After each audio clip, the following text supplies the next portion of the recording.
بسم اللہ الرحمن الرحیم۔ آغاز ہے رب کریم کے بابرکت نام سے جو ہم سب کا خالق و مالک ہے اور ہم سب پر بہت مہربان ہے۔ جماعت داہم کے عزیز طلباء و طالبات، السلام علیکم۔ ہمیشہ کی طرح آپ کا معلم ممتاز گوندل حاضر ہے۔ جیسا کہ آپ جانتے ہیں، ہم حصہ نثر کا مطالعہ کر رہے ہیں جو کہ ہماری درسی کتاب میں ہے، اور اس سلسلے میں آج جو سبق ہمارے سامنے ہے وہ ہے مجھے میرے دوستوں سے بچاؤ، اور یہ سبق لکھا ہے سجاد حیدر یلدرم نے، اور عنوان سے ظاہر ہوتا ہے کہ مصنف اپنے دوستوں سے بچنا چاہتا ہے۔ اور عزیز طلباء و طالبات، دوستی بڑا عظیم رشتہ ہے، لیکن اگر دوستی کے مقاصد کو سمجھا جائے اور ایسا نہ ہو کہ ضرورت پڑنے پر ہی دوست کو پکارا جائے، ایسے زندگی نہیں گزرتی۔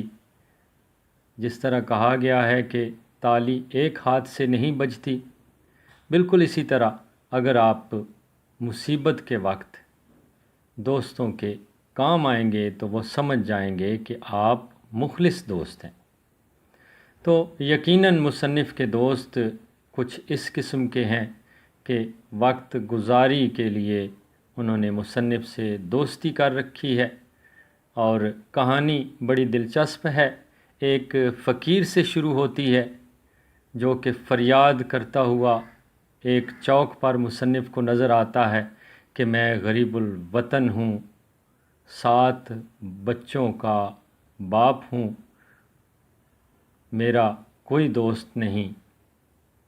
اور اس قسم کے الفاظ جب وہ بیان کرتا ہے تو مصنف سوچنے پر مجبور ہو جاتا ہے کہ یہ فقیر دوست نہ ہونے کی وجہ سے پریشان ہے، اور مصنف خود دوست ہونے کی وجہ سے پریشان ہے۔ عجیب قسم کی کشمکش ملتی ہے ہمیں اس کہانی میں، ضرور پڑھیے گا، دلچسپ سبق ہے۔ فی الحال ہم مصنف کے تعارف کی طرف بڑھتے ہیں۔ عزیز طلباء و طالبات، یہ آپ کا سبق ہے مجھے میرے دوستوں سے بچاؤ، اور اس کے مصنف ہیں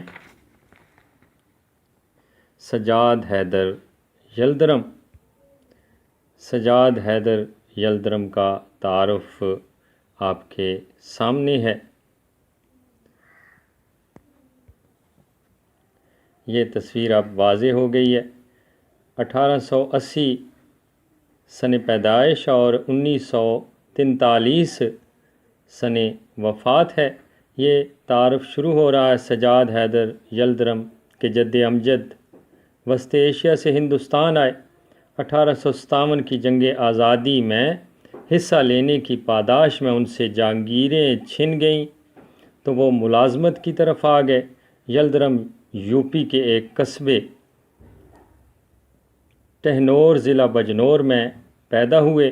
ان کا بچپن بنارس میں گزرا اور ابتدائی تعلیم یہیں حاصل کی۔ علی گڑھ سے BA کیا۔